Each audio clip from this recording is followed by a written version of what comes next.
est disponible en balado sur l'application ou le site cube.radio. Alexandre Dubé est avec nous. Alex, bonjour. Salut Benoît. C'est un autre sujet. C'est drôle, t'arrives toujours après des sujets un peu lourds, tu sais, et ce genre de sujet-là qui touche les enfants, moi, ça me rend fou, là. Moi, je sacrerais une volée, en tout cas. T'as même pas idée. Ben, je comprends ta frustration, je la partage aussi, mais c'est important d'en parler aussi pour faire des mises en garde auprès des parents pour qu'il y ait une discussion à la table avec leurs jeunes, avec leurs enfants. Absolument. Que les jeunes soient conscients des risques et des dangers que ça peut représenter, parce que des fois, derrière le clavier, il y a malheureusement des gens mal intentionnés. Et ça peut faire des ravages. Des tordus. Mais tu sais ce que j'ai dit à Mme Dutrisac avant de partir ce matin, je savais qu'on allait traiter du sujet. Je dis là, je vais revenir, je vais imprimer l'article de la presse et je vais le mettre à lire aux jeunes parce qu'ils sont en mesure de comprendre ce qui va se passer. Puis j'invite les gens à le faire si c'est le cas. Résurrection du troisième lien. c'est une belle image, ça. C'est assez incroyable, hein? Puis, ce qui est aussi incroyable, c'est que, selon les informations qui circulent, les députés de la CAQ l'ont appris en même temps que toi et moi, c'est-à-dire en écoutant le point de presse de François Legault. J'ose pas imaginer un peu leur tête en voyant ça. Bon, on va décortiquer ça parce que, sincèrement, ça dépasse l'entendement. Cette réaction à la suite là, de la défaite de la CAQ dans Jean Talon. Parce que, je te l'avais dit, moi, j'avais aimé le ton de François Legault lorsqu'il avait pris sur ses épaules l'odieux de la défaite. Il avait dit à sa candidate, ce n'est pas ta défaite à toi, c'est ma défaite à moi, c'est la défaite de la CAQ. Maintenant, François Legault aurait pu, dans son post-mortem devant les journalistes au lendemain, lors du retour en chambre au Parlement, faire un peu la même chose, c'est-à-dire y aller un peu dans le même thème, mais écoute, il nous sort ce lapin-là de son chapeau. J'avais vraiment l'impression qu'il réfléchissait à voix haute. Et ça, réfléchir à voix haute en scrum, en point de presse avec les journalistes, c'est jamais une bonne idée. C'est dangereux. C'est jamais une bonne idée parce que c'est sûr que les collègues vont gruger cet os-là, vont le relancer. Ouais, mais M. Legault, de quelle façon vous allez consulter la population? Parce qu'essentiellement, ce que François Legault a dit, c'est je prends acte de ce qui s'est passé dans Jean Talon. Je fais le lien avec notre promesse brisée concernant le troisième lien. Et là, je veux être à l'écoute de la population. Là, un instant. Jean Talon, OK? Objectivement, là, Jean Talon, 44% des électeurs ont voté pour le Parti québécois. Aux dernières nouvelles, le PQ était contre le troisième lien. J'ai-tu rêvé? J'ai pas... Il y avait juste le Parti conservateur qui était en faveur. Puis ils sont à 6%. Pas grand-chose. 6%. Ouais. Alors, cette équation-là ne tient pas la route. Puis notre collègue Karine Gagnon, dans le journal, soulignait cette contradiction-là. Et elle fait bien. Elle a raison. Rappelle-toi aussi au printemps dernier, lorsqu'on avait eu là, l'espèce de mise en scène, on voyait la ministre des Transports, Geneviève Guilbeault, là, arriver sur l'estrade avec sa pile de cartables. Là. Mais vraiment, là, écoute, je sais pas ce qu'il y avait dans ces cartables-là. Je sais pas. Des dessins d'enfants, peut-être. Montrez-nous-les. Montrez-nous-les. Parce que là, vous avez tiré la plug sur un projet qui coûtait des milliards. On était rendu à presque 10 milliards. Mais on a investi en fonction de données là-dedans. Scientifiques. Ouais. Comment tu dis? On a investi de l'argent là-dedans, les études qui ont changé bout par bout par bout. Tout ça coûtait des millions à chaque fois. Non, c'est sûr que ça coûtait des millions à chaque fois. Alors là, on nous sert cette mise en scène-là. Avec la ministre des Transports puis ses cartables, on tire la plug sur le projet. Et là, comme par magie, parce qu'on a perdu un comté, on tombe de 90 à 89 députés, on nous ramène ce projet-là un peu de nulle part. Puis Benoît, de quelle façon les consultations vont se faire?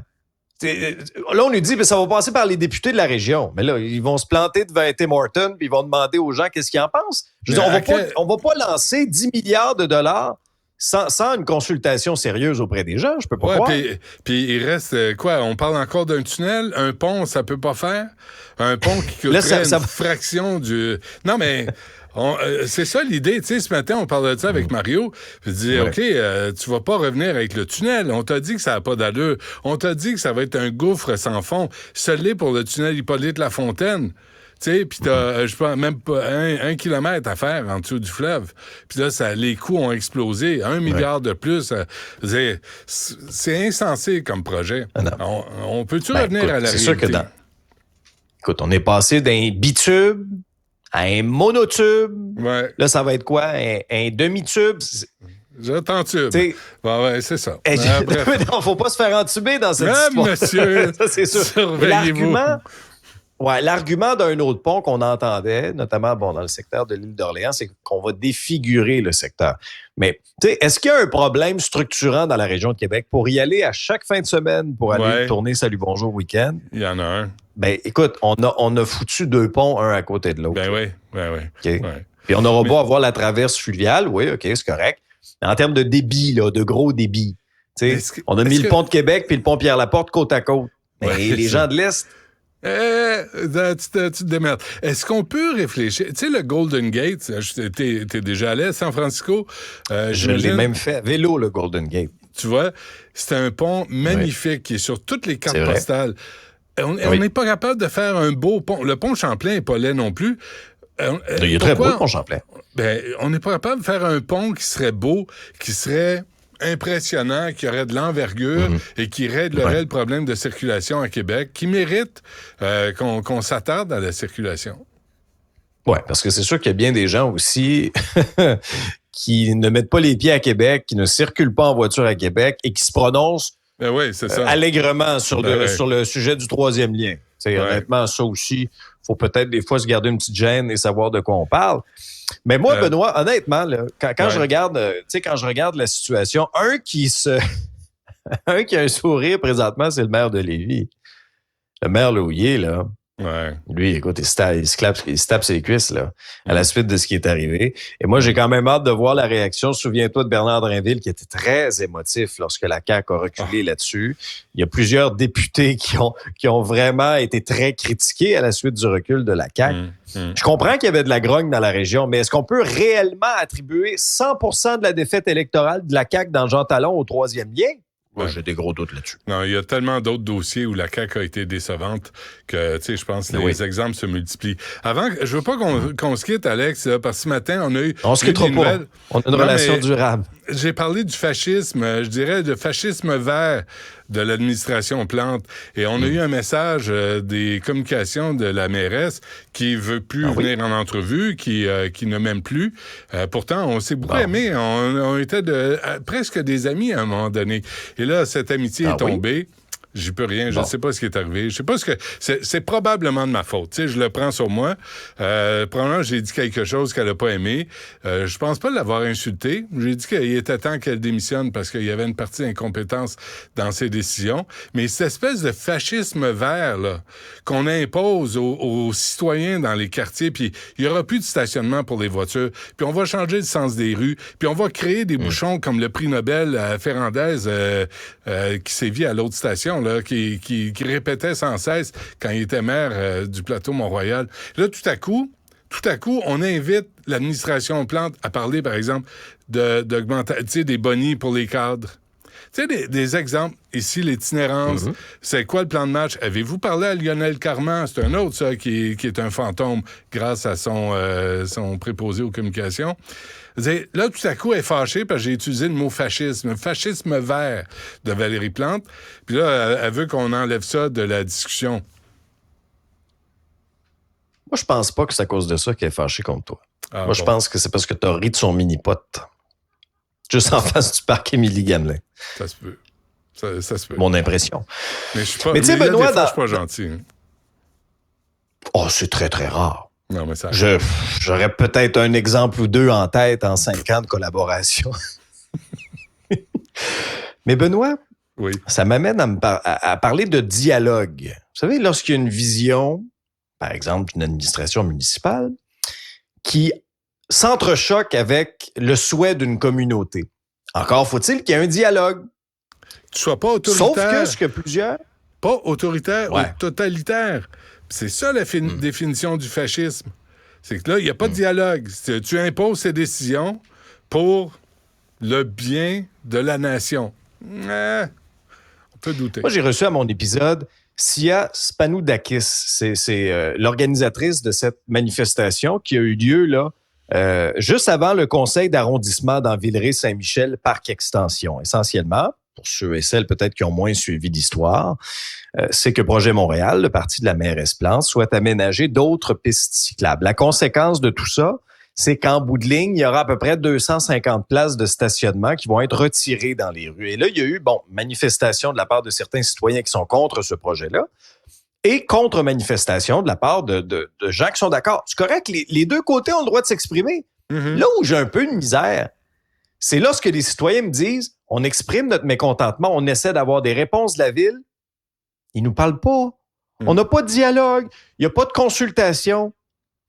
Alors là, lorsqu'on impose unilatéralement... Oui. Non, mais lorsqu'on impose, Benoît, unilatéralement une idée comme ça, puis que les citoyens, à part manifester, peuvent même pas être consultés ou encore s'exprimer ou dialoguer avec l'administration. Moi, je suis pas contre les pistes cyclables. Je suis un cycliste, Benoît, mais je suis aussi un automobiliste. Oui. Un électromobiliste. Je